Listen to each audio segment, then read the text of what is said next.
नमस्कार, सुप्रभात, good morning. मैं हूं आपके साथ अविनाश कर। यह है हमारा खास bulletin good morning Madhya Pradesh, जिसमें मध्य प्रदेश की हर खबर से आपको अपडेट कराएंगे। शुरुआत करेंगे इस बुलेटिन की हेडलाइंस के साथ। आज छतरपुर से पंडित धीरेन्द्र शास्त्री की हिंदू जगाओ पदयात्रा 29 नवंबर को ओरछा के रामराजा मंदिर में समापन। लाखों लोगों ने फ्लैश लाइट जलाकर किया समर्थन।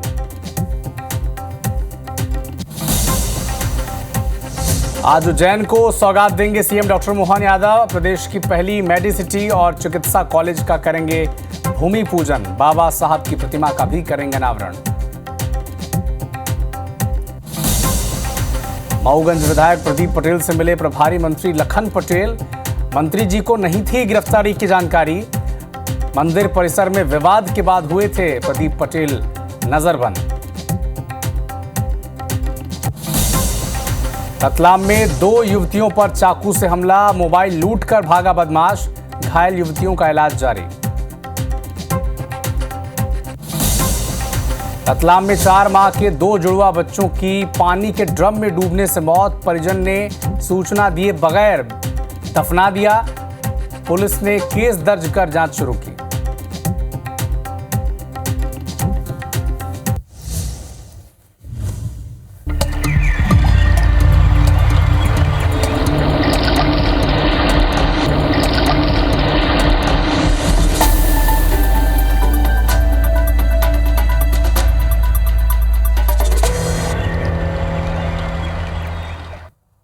और अब बात बाबा बागेश्वर के सनातन पदयात्रा की।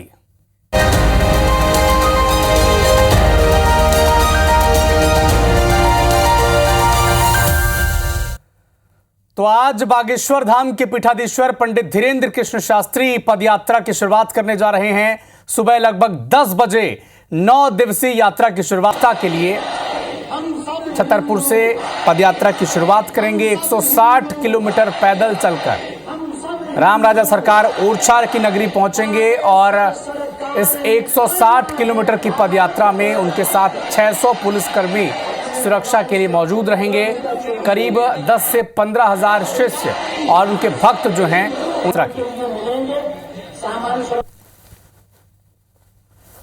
हिंदू अपने आप में जगा हुआ आ रहा है।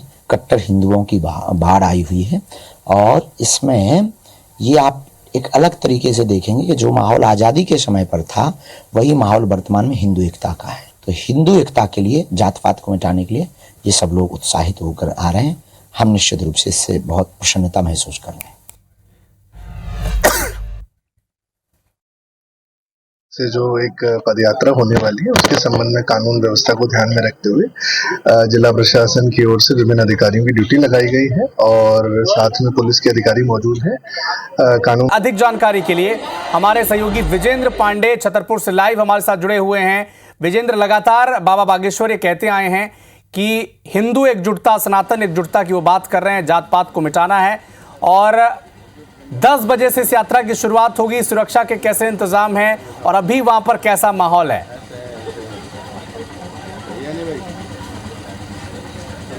बिल्कुल अविनाश, बताना चाहूँगा कि मैं इस वक्त बागेश्वर धाम में ही मौजूद हूँ, छतरपुर ज़िले में, और यहाँ से ही सनातन हिंदू एकता पदयात्रा बागेश्वर धाम के पीठाधीश्वर प्रमुख पंडित धीरेन्द्र कृष्ण शास्त्री निकालने जा रहे हैं। और हम कहें कि एक उत्साह का माहौल इस उनकी हिंदू एकता पदयात्रा को लेकर है।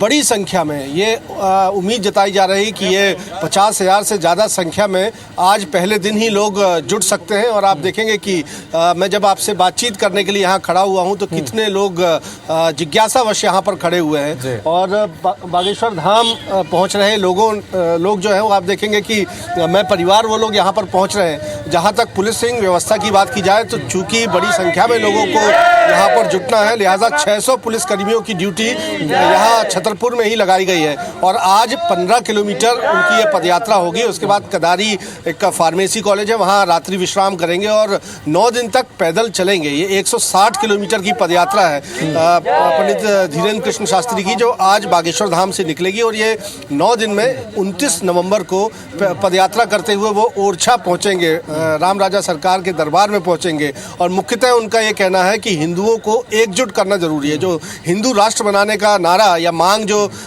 बागेश्वर धाम की ओर से की जा रही थी, उस पर उनका कहना है कि पहले भेदभाव मिटाया जाना ज़रूरी है, छुआछूत मिटाया जाना ज़रूरी है, और इसके लिए एक नारा देते हुए वो इस हिंदुओं को एकजुट करते हुए ये यात्रा निकाल रहे हैं। और आप देखेंगे कि कितने लोग मेरे आसपास हैं, उनसे भी मैं जल्द में अगर बातचीत करना चाहूँ। एक बाबा जी मुझे दिख रहे हैं। इस यात्रा की आवश्यकता कितनी आपको लगती है, और आज क्या कहेंगे? आज पदयात्रा की शुरुआत करने वाले हैं धीरेन्द्र शास्त्री जी।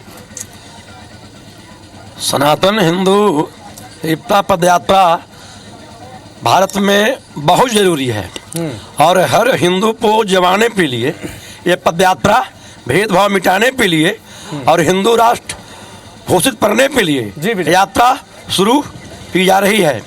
जब तक हिंदू कुछ लोग सोए हुए हैं उसको जगाने का यह पदयात्रा है। तो देखिए, हिंदुओं को जगाने के लिए पदयात्रा ये बताई जा रही है। खुद बागेश्वर धाम के प्रमुख धीरेन्द्र कृष्ण शास्त्री ने ऐसा कहा कि लोगों को जगाना होगा, और इसीलिए इस संकल्प के साथ वो 160 किलोमीटर पैदल चलते हुए इस पदयात्रा को निकालने जा रहे हैं। और बड़ी संख्या में लोगों के यहाँ पहुँचने का सिलसिला शुरू हो गया है। कई लोग कल रात तक पहुँच गए थे, लेकिन लगातार लोगों की भीड़ यहाँ पर जुट रही है। और हम कह सकते हैं कि एक ऐतिहासिक नज़ारा यहाँ बागेश्वर धाम में देखने मिल सकता है। बिल्कुल, एक ऐतिहासिक दृश्य हमें देखने को मिलेगा। और जैसा कि हमारे सहयोगी विजेंद्र पांडे बता रहे हैं कि अनुमान तो लगाया जा रहा था कि 15 से 20 हजार अनुयायी और भक्त उनके साथ जुड़ेंगे, लेकिन जो माहौल फिलहाल विजेंद्र पांडे हमारे सहयोगी, क्योंकि वहीं पर बागेश्वर दरबार में ही मौजूद हैं, उनका कहना है कि 50 हजार तक की भीड़ यहां पर जुट सकती है।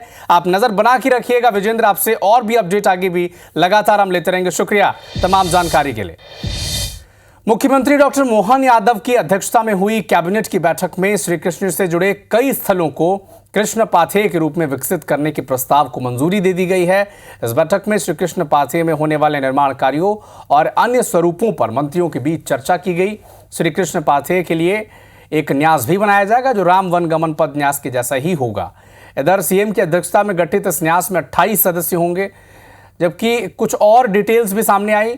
सीएम डॉक्टर मोहन यादव 24 से 29 नवंबर तक विदेश यात्रा में रहेंगे, जर्मनी और ब्रिटेन के, जहां पर वो निवेशकों से बातचीत करेंगे कि मध्य प्रदेश में उद्योगों को और कैसे बेहतर दिशा निर्देश दिया जाए और कैसे उद्योगों की राह पर मध्य प्रदेश आगे बढ़े और रोजगार के अवसर खुलें।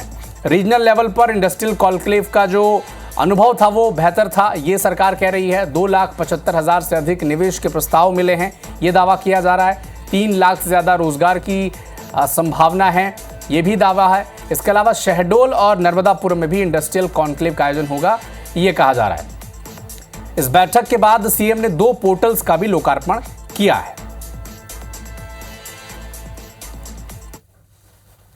जवाहर जिले के विकास योजनाओं तथा परियोजनाओं की वृहद रिपोर्ट ले, ताकि जनता के सामने इन विषयों को रखा जाए, ये भी मुख्यमंत्री जी ने निर्देश दिए हैं। 2 पोर्टल का लोकार्पण किया है।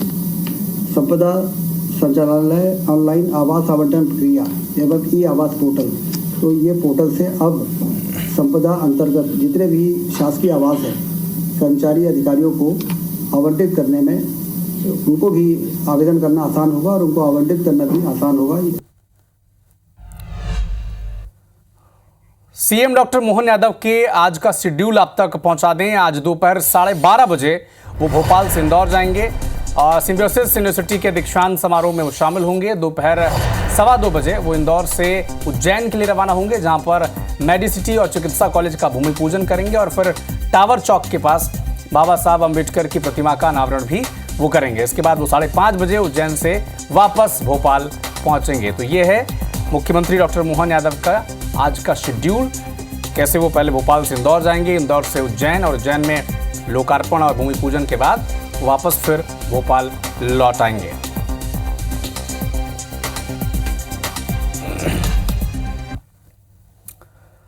मऊगंज से एक बड़ा अपडेट आप तक पहुंचा दें।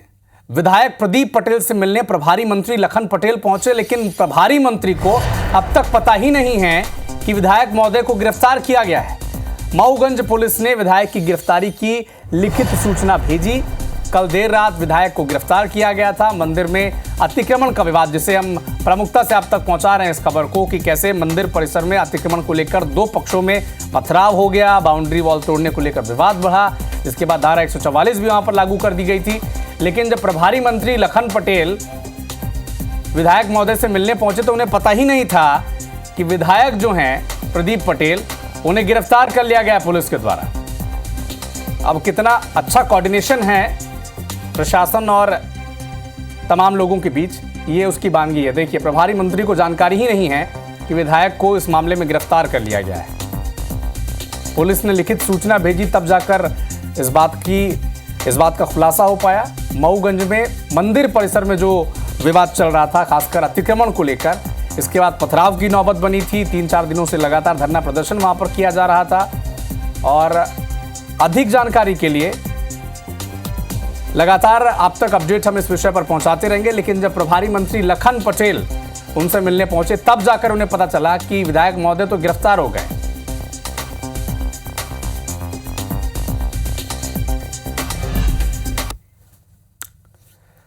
रतलाम में 2 युवतियों पर चाकू से हमला हो गया। मोबाइल लूटकर बदमाश भाग गए। एक युवती के पेट और दूसरे के हाथ पर चाकू से हमला किया गया। दोनों घायल जिला अस्पताल में भर्ती हैं, इलाज जारी है। रेलवे डाउन यार्ड के पास की घटना है। जीआरपी थाना पुलिस जांच में जुटी हुई है। बदमाश की तलाश की जा रही है। जीआरपी थाना क्षेत्र के अंतर्गत रेलवे डाउन यार्ड क्षेत्र में बुधवार को 2 युवतियों पर एक युवक ने नुकीली वस्तु से हमला कर दिया, मोबाइल लूटकर फरार हो गया।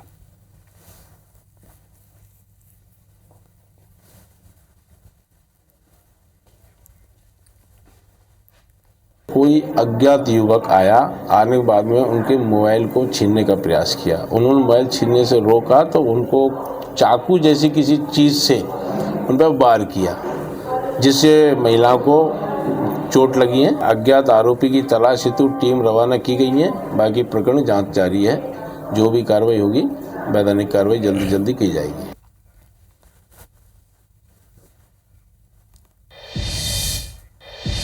मध्य प्रदेश का वेदर अपडेट भी आपको बता दें। एमपी में कड़ाके की ठंड की अब शुरुआत हो चुकी है। प्रदेश का चौथा सबसे ठंडा शहर अब भोपाल बन चुका है। भोपाल में सिर्फ 3 घंटे ही 6 डिग्री तापमान की गिरावट दर्ज की गई है। पचमढ़ी में की बात की जाए तो 7.8 डिग्री तापमान वहां पर दर्ज किया गया। राजगढ़ में 9.6, मंडला में 10.2 और अगले 2 से 3 दिनों में पूरे मध्य प्रदेश में तेज ठंडी पड़ने के आसार हैं। मुरैना में 2 दिनों से लगातार ठंडी हवाएं चल रही हैं और ठंड से बचने के लिए लोग अलाव का सहारा लेने को मजबूर हैं। ठंड बढ़ने से व्यवस्थाएं भी अस्त व्यस्त होती हैं, चूंकि कोहरा छा जाता है और हादसे इसके चलते होते हैं। किसानों के चेहरे लेकिन खिल उठे हैं। और इसी खबर पर और अधिक जानकारी के लिए हमारे सहयोगी हरप्रीत कौर भोपाल से हमारे साथ जुड़ी हैं और सत्येंद्र सिंह तोमर मुरैना से जुड़े हुए हैं। हरप्रीत, सबसे पहले आपका रुख करूंगा। ठंड अब आसार जताए जा रहे हैं कि कुछ ही दिनों में हो सकता है कि अगले 48 घंटे में भीषण ठंड मध्य प्रदेश में पड़े।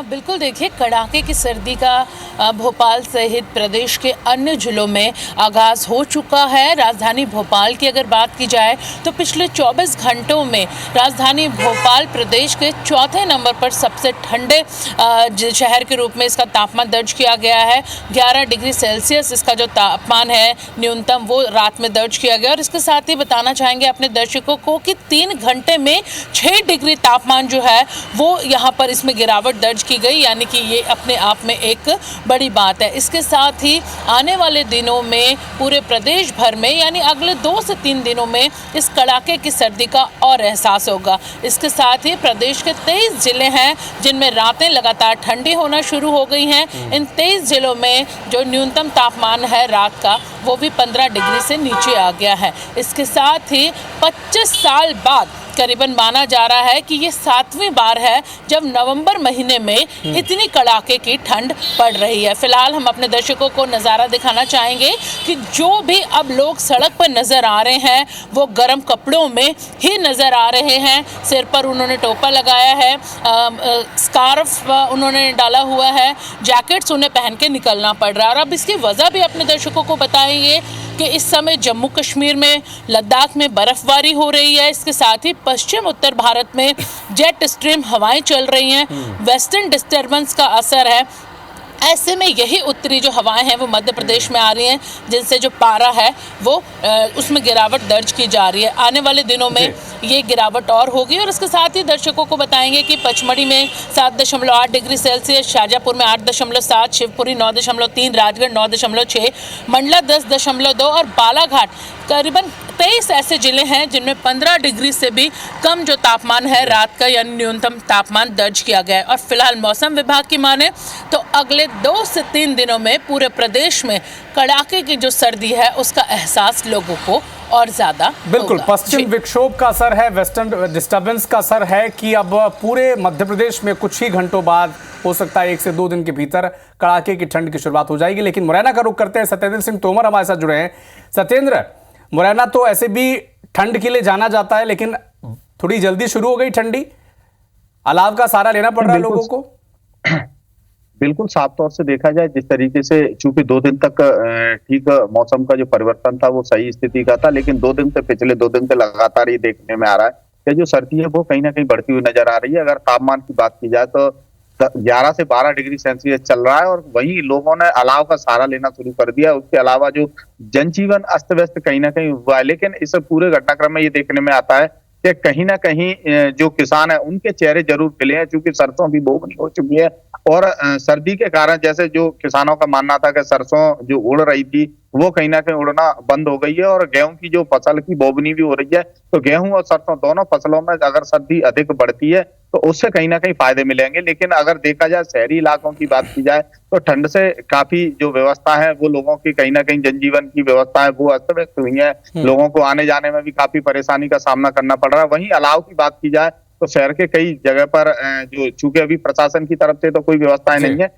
लेकिन कहीं ना कहीं लोग अपने स्तर पर ही अलाव जलाकर और जिस तरीके से अलाव जला रहे हैं और अलाव जलाकर आग सेकने का भी काम कर रहे हैं, जिससे कि ठंड से बचा सके। देखिए मैं आपको उधर ले चलता हूँ जहाँ एक लोग हैं वो कहीं ना कहीं बैठे हुए हैं और अलाव पे जैसे बैठ के और ताप रहे हैं। तो देखा जाए कि अलाव बचने के लिए कहीं ना कहीं लोगों ने अब आग का सहारा भी लेना शुरू कर दिया है। उन्हीं से बात करेंगे।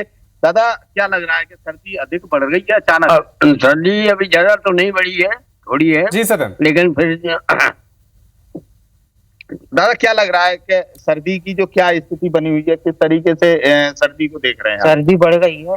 अच्छा, 2-3 दिन से बढ़ गई लगातार देखने लगातार। तो क्या फसलों में इसका फायदा होगा? आपको किसान लग रहे हैं क्या? फायदा होगा ना, गेहूं में फायदा होगा। तो किसान खुश हैं, लेकिन पूरे मध्य प्रदेश के दर्शक इस वक्त देख रहे हैं, उनके लिए बता दें कि अब अगले 48 घंटों में कड़ाके की ठंड की शुरुआत अब मध्य प्रदेश में पड़ सकती है। आप अपने स्वेटर्स और जैकेट्स निकाल लें। बहुत बहुत धन्यवाद हरप्रीत और सत्येंद्र आपका हमारे साथ जुड़ने के लिए। नमस्कार। ग्वालियर से एक बड़ा अपडेट आप तक पहुंचा दें। एमपी का सबसे ज्यादा प्रदूषित शहर ग्वालियर बन चुका है। लगातार तीसरे दिन एयर क्वालिटी इंडेक्स 300 के पार रह चुका है। डीडी नगर में एक्यूआई लेवल 323 जा पहुंचा है। महाराजबाड़ा में एक्यूआई 310 दर्ज किया गया है। सिटी सेंटर के आसपास एयर क्वालिटी इंडेक्स 309 दर्ज किया गया है। बदहाल सड़कें, ट्रैफिक लोडिंग के चलते प्रदूषण लगातार अब ग्वालियर में बढ़ रहा है, लेकिन लगातार तीसरे दिन एक्यूआई लेवल 300 के पार जाने से ये संकेत हैं कि ग्वालियर में प्रदूषण का स्तर किस स्तर पर जाकर बढ़ रहा है।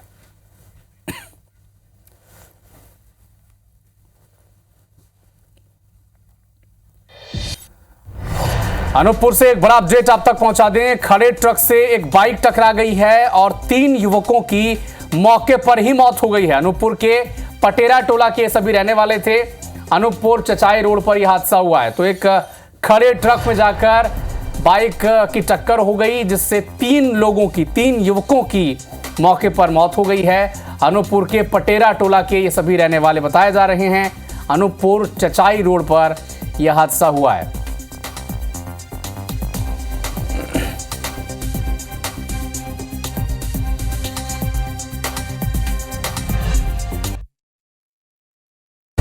IBC 24, #1 news channel in Madhya Pradesh, Chhattisgarh.